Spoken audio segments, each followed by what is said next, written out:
সকাল সকাল উঠছো কেন? আর উপরে থেকে ওষ পড়তেছে, ঠান্ডা লাগবে তোমার। পরে চলো। এবারে কি রান্না বান্না হয় না, খাওয়া দাওয়া হয় না? হয় তো নাকি?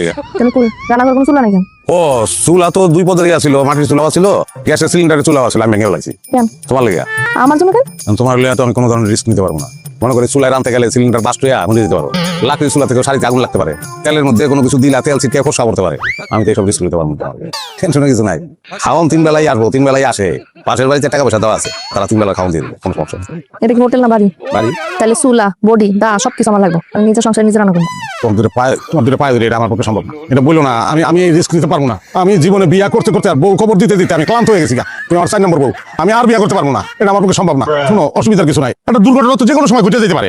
দরকার কি, খাওয়ার আসবো, তুমি রাজরানীর মতো থাকবা, তোমার কোনো কাজ করতে পারবো না, ঠিক আছে? কোনো কাজ করবো না তুমি। আমি অন্য মাসে রান্না খাইতে পারবো না, নিজে রান্না করবো, নিজে খাবো। আর যদি সেটা না হয় তাহলে কিন্তু আমি না খেয়ে থাকবো, কিচ্ছু খাবো না, পানি পর্যন্ত খাবো না। মানুষ কিন্তু না খেয়েও মরে। আপনি ডিসিশন নেন, আপনি কি করবেন? কোনো কথা যেমন একটা পেশে বড়, এটা তো ভাবি নাই আমি। জগতে মানুষ যে কি চায়, হ্যাঁ, কইলাম সুখের কথা, শান্তির কথা, এটা ভালো লাগে না। হ্যাঁ, নিজে রানবো, কিছু যদি বইটা যায় তাহলে আমার কি বল? এই যে তোমার চুলা টুলা সবকিছু রেডি, যদিও চুলাটা এখন ভিজা, ভোগাই যাওয়ার অসুবিধা নাই। আর অন্যান্য জিনিসপত্র সব কিন্তু আমি আনছি। খাওয়া নাই করছে, আমরা খাই লই। ওই খাবার আমি খাবো না, রান্না তারপর খাবো। বাজার আনেন নাই? যার যা বাজার নিয়ে আসুন। কেমন কথা কইলা তুমি?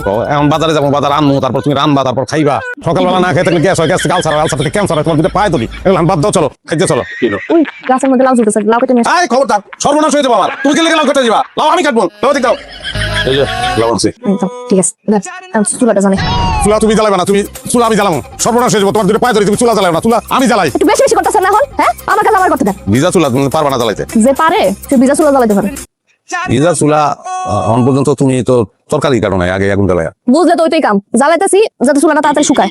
কয় সংসারে আগুন জ্বালাইতে নারীর অবস্থা আছে না, চুলায় আগুন জ্বালাইতে মানে সংসারটাও তো চুলার মতো নেই। নিলে একটা কাজ করি, কি? একটা কাজের লোক রেখে দিই। না, কেন? আমার সংসারে এসে অন্য কেউ কাম করবো এটা আমার পছন্দ না। বেশ, আমার বাকি বড়ি যদি এখন যাতা থাকতো, হ্যাঁ, 3 জন মিলে কত মিলে জিলা কাম করতে পারতাম। তাহলে তো আমার পর্যন্ত আপনি আসতেই পারতেন না। আপনার বড় বউ বাইচে থাকলে আপনি তো মেজো বউ পর্যন্ত যেতে পারতেন। ঠিক, মানুষের স্বপ্ন কি আর পুরো নয়? স্বপ্ন সবসময় স্বপ্ন থেকে যায়। ওই যে মশলা তো ওইটা কি কি আনছেন?